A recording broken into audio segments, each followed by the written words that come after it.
morning, friends. I'm Jamie, and today I wanted to talk to you all about how I started to do unit learning with my daughter.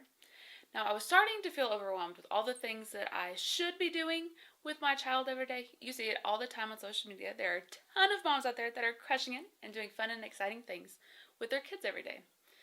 I felt like a total bum, and I didn't know how to get out of that kind of funk I was in. So I did what I do best when I get overwhelmed. I started planning.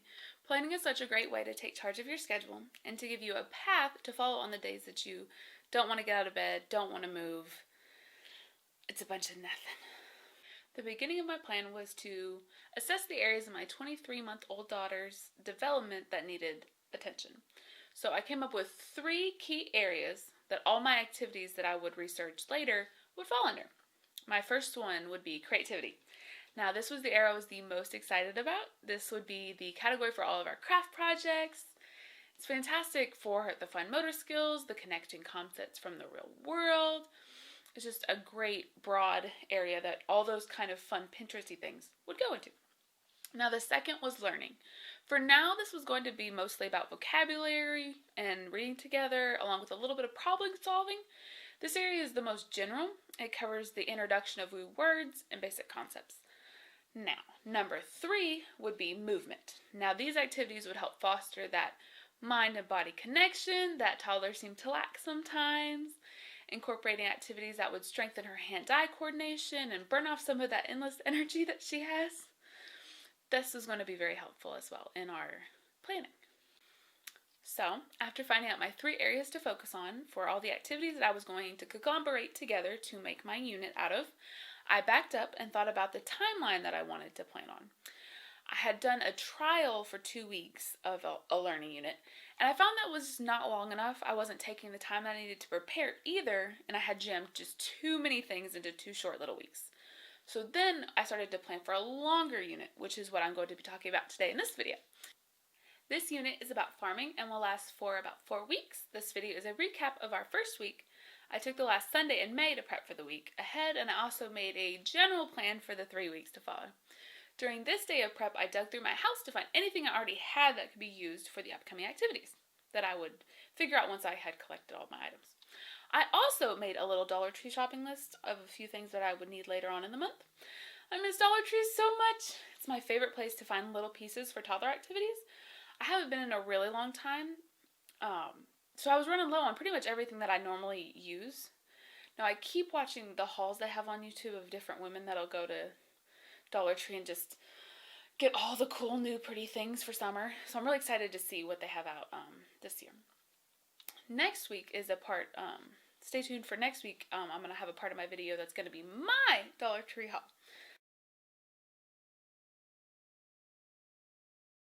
Our creative project for the week would take a few days and require a decent amount of prep work. Now, I actually find it really soothing to do kids' craft projects, and it's a pure fun thing I can do that uses my hands and my daughter can really enjoy afterwards. And she can find her own happiness in the pieces that I create for her. So I started with a large Amazon boxes. I have a million of those lying around. My husband would say it's a problem. It's not that bad.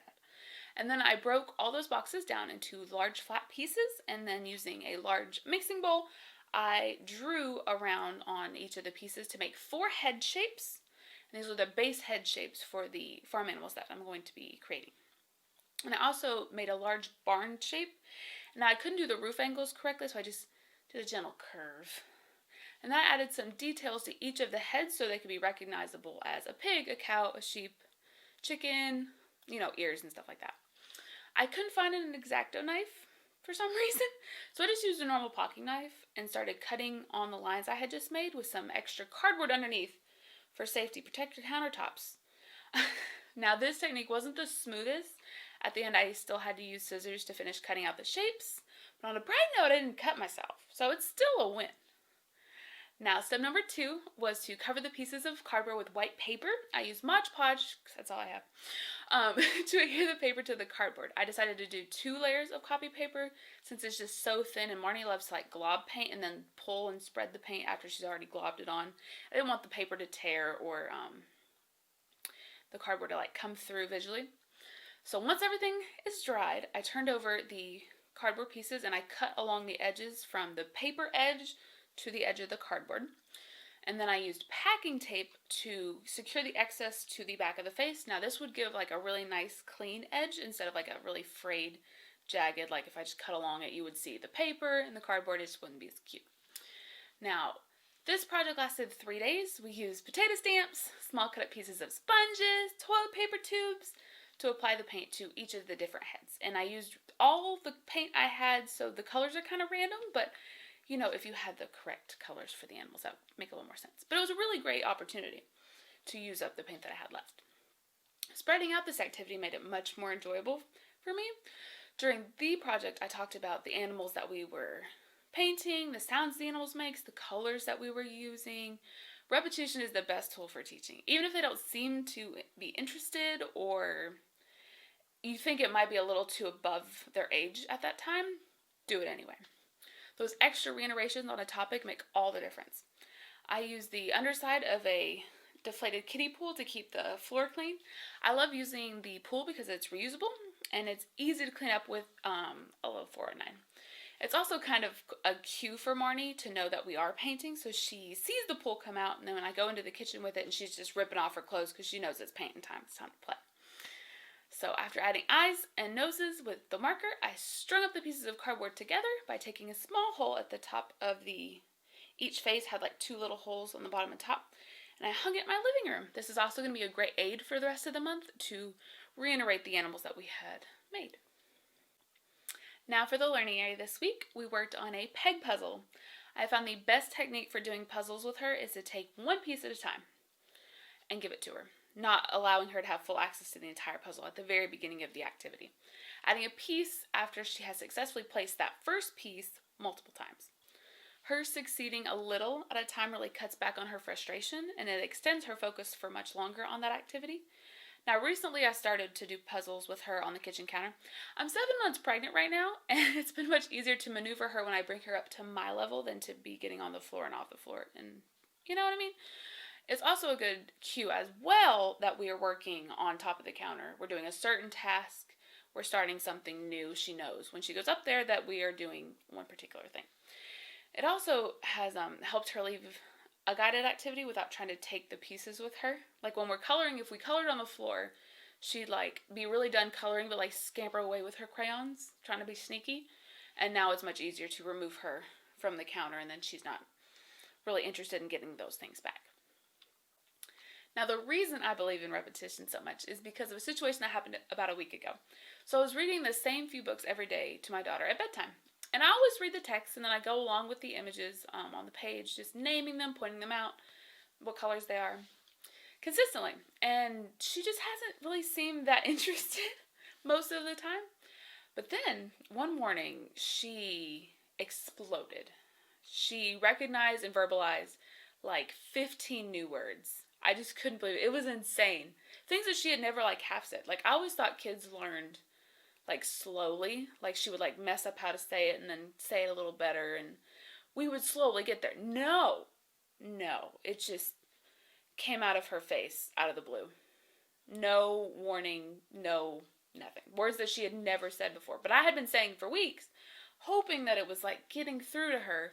It really had been. It was just really awesome to finally see that eureka moment happen for her. Along with the peg puzzle, we have changed up our books that we are reading. My daughter loves to flip through books and carry them around with her all the time.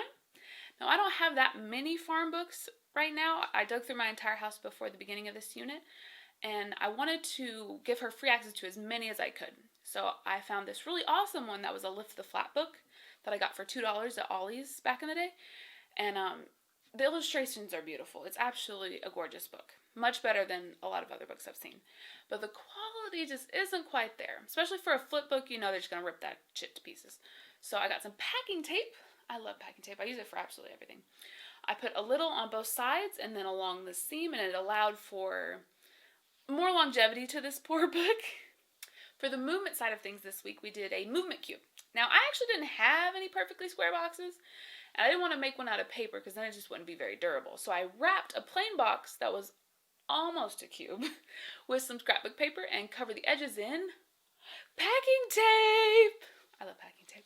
Then I looked online for a few simple images of farm animals to go along with the exercises that went along with the animals. Like pig, rolling in mud. Goat, kicking. You see what I mean?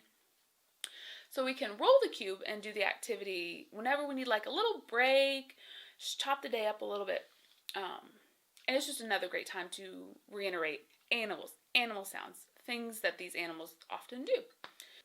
These might sound like small activities, but it's miles better than what I was doing before. Having small activities that can be prepped on a Sunday before the week starts is way more practical for me than having a lot of activities that need much more prep work, because like I'll prep and get everything ready, and then by the time it's time for us to enjoy the activity together, I'm burnt out, done, over it, and then we're not enjoying that time together the way that I had really wanted to in the beginning. So this is easy to like sprinkle into your day whenever you're feeling that little spark of joy where you're like, we should go work on a puzzle. We should sit down and read an extra story today and go over some more animals.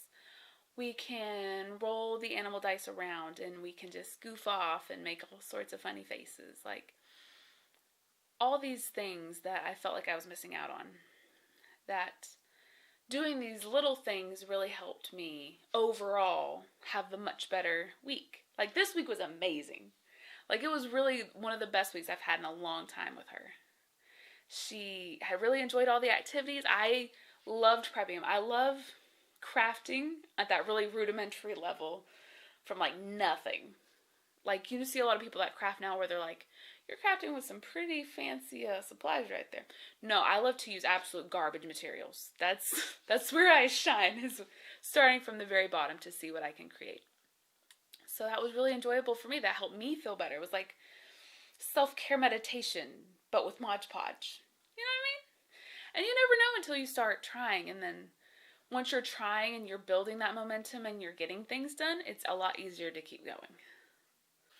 Hope to see you again next week with another video. Thank you for stopping by. And don't forget to like and share if you have a mama in your life that could use a little nudge and a little help getting back on track.